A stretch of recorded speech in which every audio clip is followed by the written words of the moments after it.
Reading from the Srimad Bhagavatam, 1st canto, 19th chapter, 2nd verse. Is that right? Yes. Dhruvam tato me kritadeva helenad Radyayam vyasanam nati dirgat Tarastu kaman yaga nishtak kritya me Yata na kuryam buna eva mariha Dhruvam tato me kritadeva helenad Radyayam vyasanamati dirgat Tarastu kaman yaga nishtrikyad me Yatana kuryam punareva madhya Dhruvam, sure and certain, tataha, therefore, may, my, krita deva helanat, because of disobeying the orders of the Lord,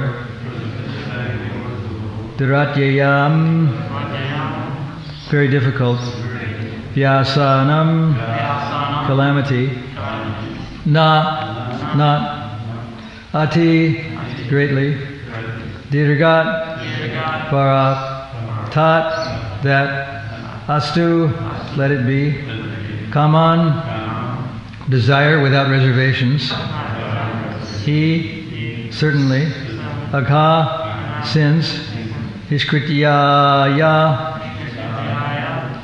for getting free, may, my, yata, so that, na, never, kuryam, shall I do it, punaha, again, evam, as I have done, adha, directly. Translation. King Parikshit thought, due to my neglecting the injunctions of the Supreme Lord, I must certainly expect some difficulty to overcome me in the near future. I now desire, without reservation, that the calamity come now, for in this way I may be freed of the sinful action and not commit such an offense again. Responsibly, King Parikshit thought, due to my neglecting the injunctions of the Supreme Lord, I must certainly expect some difficulty to overcome me in the near future. I now desire, without reservation, that the calamity come now, for in this way I may be free of the sinful action and not commit such an offense again. Purport by Srila Prabhupada. The Supreme Lord enjoins that Brahmins and cows must be given all protection. The Lord is himself very much inclined to do good to Brahmins and cows. Go Brahmana hitaya cha. Maharaj Parikshit knew all this, and thus he concluded that his insulting a powerful Brahmin was certainly to be punished by the laws of the Lord, and he was expecting something very difficult in the near future. He therefore desired the imminent calamity to fall on him and not on his family members. A man's personal misconduct affects all the family members. Therefore, Maharaj Parikshit desired the calamity fall on him alone.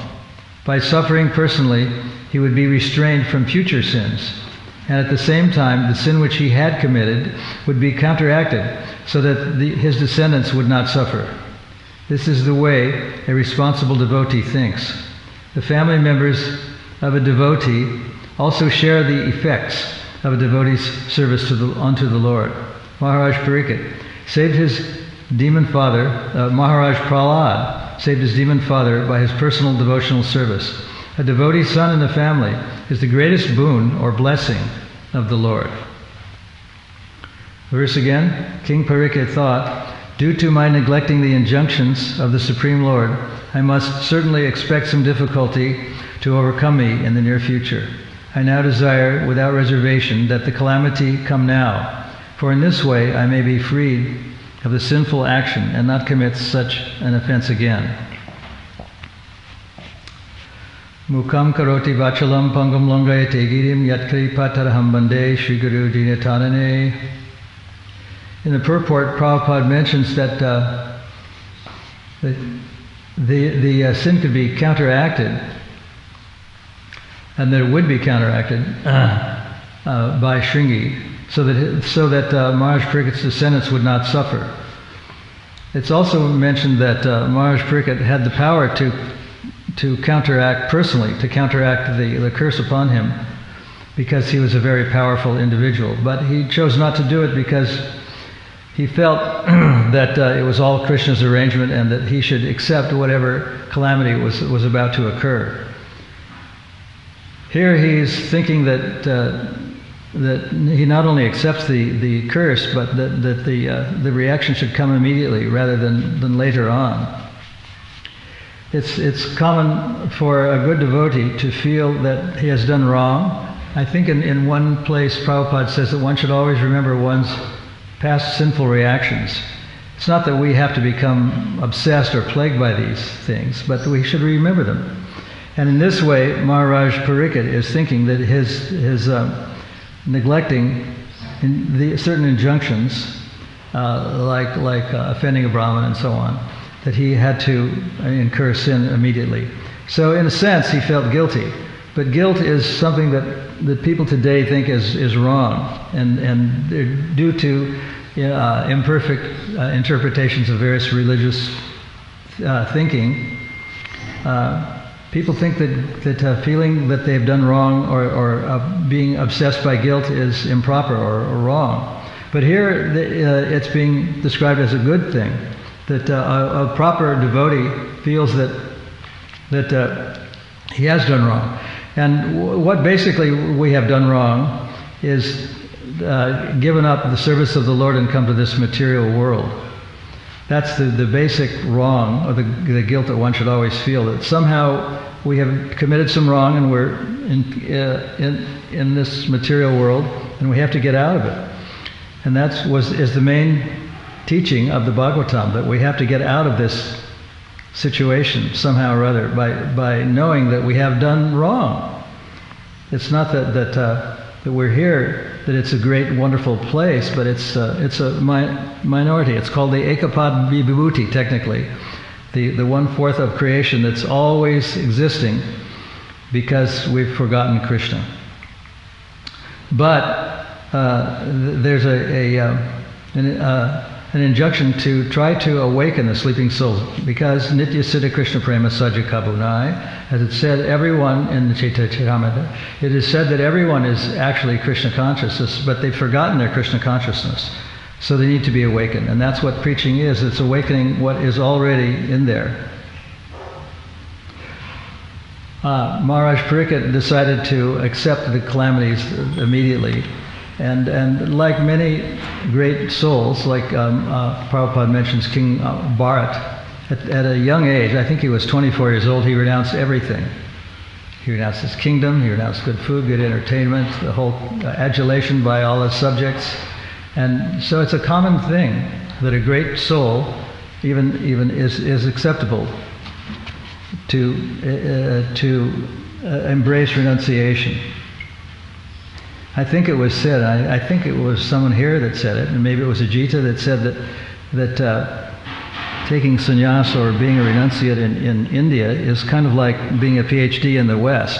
Of course, nowadays things have changed, and having letters after one's name or being a sannyasi isn't necessarily a symbol of elevation, but it's true that the renunciation, there's still some respect for renunciants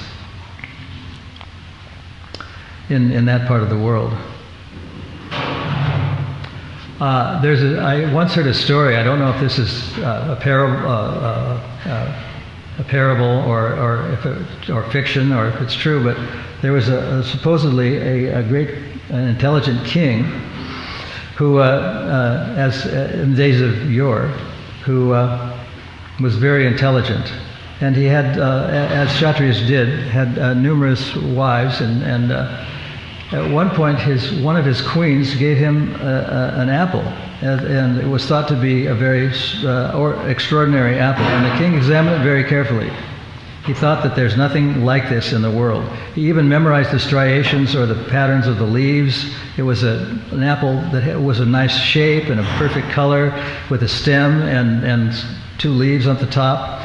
So this king decided to give it to his favorite lover, which wasn't a secret lover, wasn't one of his queens.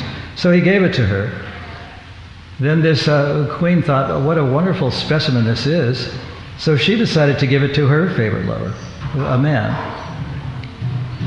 And the man thought, this is such a wonderful thing, I'll give it to my favorite lover, a woman. And he gave it to her. And after a while she thought, wow, this is such a wonderful thing, I can't keep it all to myself, I'll give it to one of my favorite lovers. And that favorite lover happened to be the king. And when the king received the same apple, and he received it not from the same person he gave it to, but from someone else, he looked at it very carefully, and he realized, being a very intelligent person, that it was the same apple that he originally had from one of his queens, because he had learned what all the patterns were on the leaves. So he knew it was the same apple. And because he was very intelligent, he meditated on why this is coming back to me. And then he figured everything out. He realized the whole sequence, and then as the story goes, he renounced. He took sannyas. I don't know how old he was, but that's the story anyway. So renunciation is a very respectable thing, and once, I think it was one of the English poets, maybe Shakespeare, who said that what a goodly outside evil hath. And I think he was talking about, one of the things that I thought that he was talking about was an apple that looks very beautiful, very colorful, very perfect, and it's rotten to the core. It even has a worm inside of it. So I think that's one of the meanings of what a goodly evil, what a goodly outside evil hath. That was one of his sayings. So I don't know if we have time, but I want to read from a statement that one of the devotees, this devotee, has a doctorate in, I think it's biotechnology, and it's kind of related to the virus that's going around. So I'm going to read, if there's time, I'll read it. There's some technical information that's a little hard to understand, but the idea is that it's a very good analysis of devotees' reactions, or devotees' perspectives on this COVID-19. It starts out, now I'm reading. 277 days ago, none of us had heard of coronavirus, and everything we did was not shrouded with the specter of COVID-19. We welcomed the new decade, filled calendars, planned events with trips and centered around serving Krishna, celebrating festivals together, visiting the holy places, and much more. One thing that Prabhupada has taught us, and one of the famous aphorisms that we learn from him, is that we should plan like we're going to live forever, but we should live like we're going to die tomorrow. I thought that was kind of an interesting aphorism and an interpretation. Then I'm reading now. Who could believe that offering prostrated respects to the deities, greeting each other with hugs, would become a health hazard? Walking past someone in a temple or store would induce so much anxiety. How the world has changed? Will this continue for a long time? Is there light at the end of the tunnel? From my perspective, as a medical researcher, here is what we know. As of October 3rd, 2020, COVID-19 has infected 34,666,560 people and killed 1,029,394 people worldwide, according to the Johns Hopkins University's Center for Systems Science and Engineering. With the global pandemic in full swing, pharmaceutical companies, governments, researchers, and others are working to accelerate the development process for COVID-19 treatment. There are over 200 vaccine programs and treatments that are underway. This is an unprecedented effort. While they are striving for an effective vaccine or treatment, researchers all around the globe are still struggling to get there and to know what effective, quote-unquote, effective really means. In the field of allopathic medical research, there are currently no approved drugs specifically for the treatment of COVID-19. Researchers are exploring and studying either new drugs or drugs that are already approved for health conditions, called as drug repurposing, as potential antidotes for COVID-19. Because COVID-19 is a multi-armed virus which attacks several organs, thereby hijacking many different systems of the body, it is unlikely that any single drug will be fully effective. As per the leading virologists working in the field, the best treatment to combat the novel coronavirus is predicted to be a combination of different drugs. Then this is subheading is called targeting the virus. Antiviral drugs target either the viral entry into the cells or prevent replication of the virus within the host post its entry. That means after its entry, in academic language. Antiviral drugs include, but are not limited to, the use of, quote, monoclonal antibodies, end quote. The monoclonal antibodies are synthetic antibodies which are designed based on the antibodies found in the patients who have recovered from COVID-19. Then the subheading, treating the symptoms. Drugs that have immunomodulatory properties are presently in use to tackle the symptoms. Immunomodulators function by calming the immune system's overreaction to the virus, a process known as, quote, cytokine storm, end quote, which is one of the leading causes of severe illness in some patients and many deaths reported so far. Then another subheading, challenges in COVID-19 research, clinical trials, and the drug approval process. Vaccine makers are focusing on the best vaccine design that is able to induce high amounts of neutralizing antibodies that are sufficient to either prevent the virus from entering the body or killing the virus post its entry. However, at present it is not clear as to how much neutralization is good enough and for how long the effect would last. If antibody levels aren't high enough, the recipient might only be partially immune, which could benefit to some extent by preventing development of severe symptoms, but still leave the person with the ability to infect others.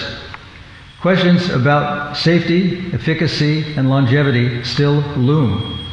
Though pharmaceutical companies want to take the easiest, least complicated path towards drug approval, for most drugs and vaccines, real-world applications are limited. This is because many trials exclude people with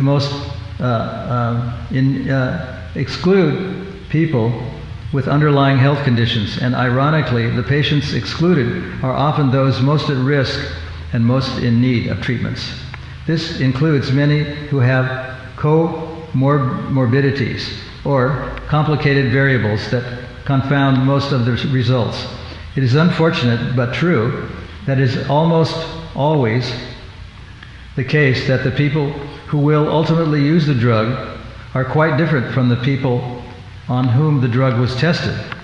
This is the reason why any drug used to treat COVID-19 is still considered investigational, and the true risks or effectiveness of these drugs will not be known until they are tested in the general population. Use of immunosuppressants might seem to be quite a promising method, as they can calm the hyperactive immune system in COVID-19 patients. However, over-suppression takes the risk for other secondary infections. The gold standard to determine whether a drug would work requires trials to be placebo-controlled, double-blinded, and randomized. That means some patients will be randomized to receive a placebo instead of the treatment drug, and neither researchers nor patients know who gets what. Typically, every drug to be approved by government agencies like the US FDA must go through rigorous trials, phase 1, 2, and 3. Hydroxychloroquine was initially approved for an emergency use authorization based on the studies, but those studies were small and not randomized or blinded. The FDA has now retracted the drug's emergency authorization, and multiple studies, including large randomized ones, that have shown no proven benefit from the drug in COVID-19 patients. Thus, without any available effective treatment so far, this disease demands us to be cautious moving forward. It seems that practicing excellent hygiene, physical distancing, and wearing our masks rather than cutting corners are still considered the best approved ways to prevent contact-based infection. And then there's another subheading, efficacy of herbs, dietary supplements, or home remedies as an alternative to complementary allopathic medicine. There is an active discussion about the potential of many dietary supplements like vitamins B, C, and D, minerals, zinc, selenium, etc., anti-intoxicants and anti-inflammatory compounds, berries, curcumin, licorice, turmeric, etc., in boosting one's immune health and thus preventing coronavirus infection or helping in recovery. So far, government health organizations have not approved any herbal medicine for the treatment of COVID-19, despite the many claims that certain products are potentially used as immune boosters and anti-infectives to relieve one from COVID-19 symptoms. This is simply attributed to the fact that there have been no rigorous clinical trials for any of the products to prove their claim of efficacy, even though some of them have shown to possess antiviral properties. Some dietary supplements or herbs may help boost one's immune system in a way that one can build a good immune system to fight the infection. But until there is sufficient proof, one should not depend on them completely for their ability to reduce the burden of infection and disease. And, as with all medicines, any decision on switching to dietary supplements should be strictly in compliance with the healthcare provider first, dosage and regimen, as some supplements may interact with certain medications or are inappropriate for some people due to their underlying condition. And then there's another subheading, suggested safe and universal approaches to deal with the pandemic. Rapid changes in recommendations, controversial news reports, information from unknown sources of conspiracy theories can create uncertainty, panic, and confusion. In general, COVID-19 control COVID-19 control measures to date are limited to non-pharmaceutical methods. No specific treatments for COVID-19 exist right now. While health organizations say no medicines are yet available to prevent or cure the coronavirus, some simple remedies may alleviate mild symptoms, and some precautions can protect one from contracting the disease. Some people have said that taking aspirin as a kind of a blood thinner is somewhat beneficial because the virus apparently attacks different organs and causes blood clotting. So aspirin taken as a blood thinner is a mild preventative. I'm going on reading now. This is another subheading called the most effective ways to protect yourself and others are: get tested immediately if you have symptoms before virus takes over your immune system. Isolation and quarantine if you are sick or have symptoms. Good personal hygiene. Wash your hands frequently and thoroughly with soap or wipe with hand sanitizer. Use of disinfectants to wipe clean surfaces. Avoid touching your eyes, mouth, and nose. Wearing a mask or face covering in public places. Cover your mouth when you cough by using the bend of your elbow or a tissue. Limit public gatherings, and if possible, and if it is unavoidable, maintain a distance of at least 2 meters, 6 feet, from others. Avoid indoor spaces with crowds. Healthy lifestyle. Daily physical exercise strengthens the upper respiratory system. Healthy eating. If you do contact COVID-19 and are advised to stay home or in the monastery due to less severity of infection, here are some simple suggestions that might aid in quicker recovery. They are solely experiential, not experimental. That part, solely experiential, not experimental, is in bold type. Solely experiential and not experimental. Information below is derived from the personal experiences of several patients who have recovered at home/monastery, or temple in our parlance.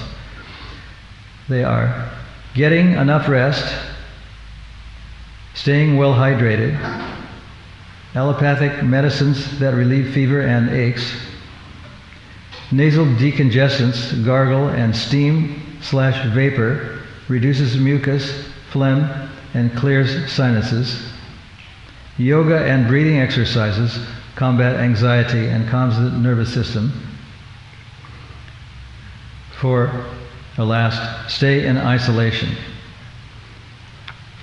Patients with more serious symptoms such as trouble breathing, shortness of breath, restlessness, chest pain, bluish lips or face should seek emergency medical care without any delay.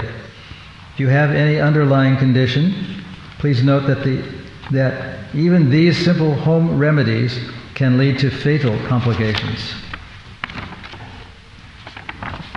The lives of our devotees, this is written by a devotee, by the way, I didn't mention it before. The lives of our devotees are too precious, and we must not adapt to any relaxed approaches to this serious health risk. We're somewhat fortunate here in Australia. I once read a book called Australia, the Lucky Country, written by a guy named Donald Horne, who was the editor of the Australian version of Newsweek. In that there are very few and limited cases of the coronavirus. But as we can see, the Prime Minister of Australia and the Prime Minister of New Zealand, where there are some outbreaks, have asked us, and we can see by the marks on the floor here in the temple, that we're observing properly certain etiquette that deters spreading of this disease. And because we have lost some of our loved devotees, dearly loved devotees, and very advanced souls to this dangerous virus, it's imperative that we follow as much as possible the preventative measures that have been mentioned here. So, are there any comments or questions about anything that is said or read, or about the verse? I'll read the verse again. King Parikshit thought, due to my neglecting the injunctions of the Supreme Lord, I must certainly expect some difficulty to overcome me in the near future. I now desire without reservation that the calamity come now, for in this way I may be freed of the sinful action and not commit such an offense again.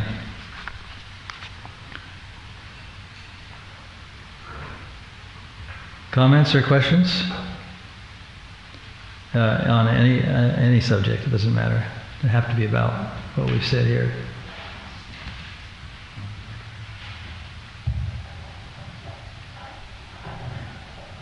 Thank you for the class, Maharaj. I have two questions. One is with regard to the verse. It says that a devotee should always remember his past life and not past sinful reactions. Yeah. So in Nectar of Instruction it says that whereas other devotees shouldn't judge a devotee from his past sinful reactions, so it's kind of showing the differentiation between our own self, but then with other devotees we shouldn't be so, like we shouldn't see their past sinful reactions, we should see what they're doing currently. So one of my questions, another comment was when I read an article or comment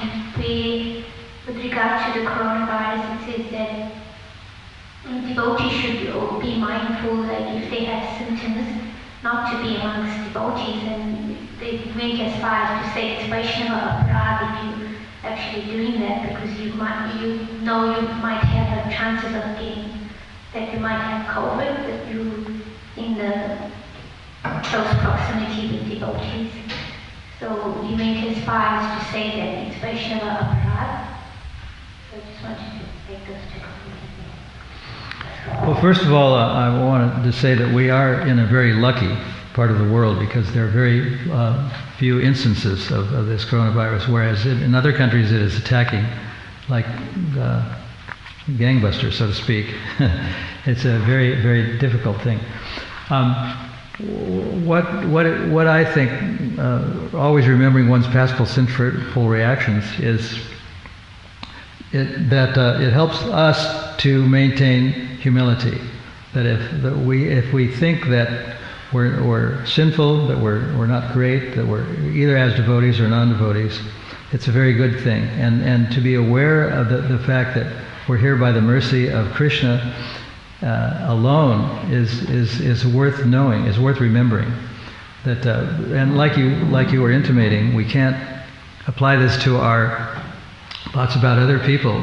And it's said in throughout the Vedic literature, in the Bhagavad Gita and the Bhagavatam, and throughout the Chaitanya Charitamrita and other works and conversations of Prabhupada, that we have to love everyone. We have to be friendly to everyone and not consider a person's status, a person's nationality, skin color, or anything else, or age, or gender.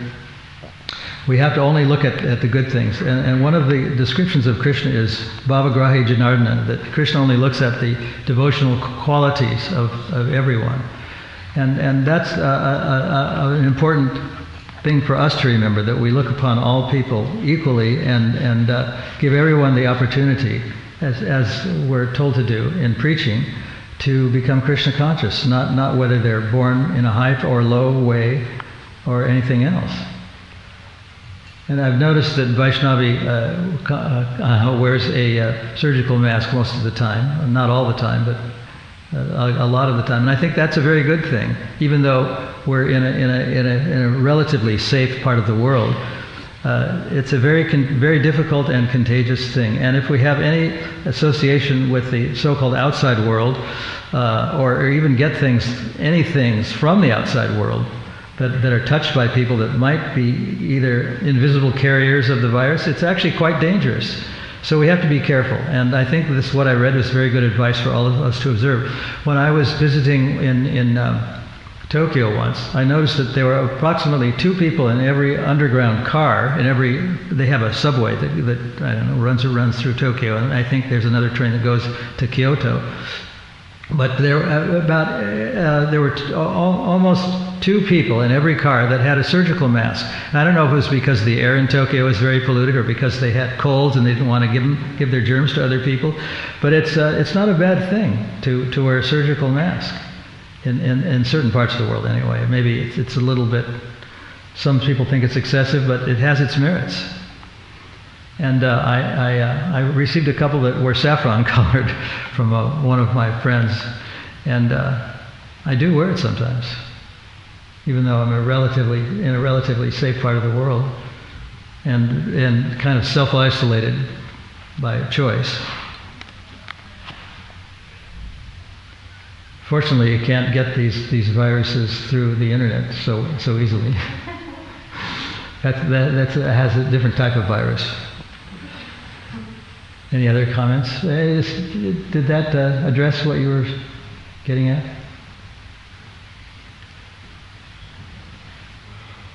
Anything else? Okay, I think we'll end there. Thank you very much. Hare Krishna.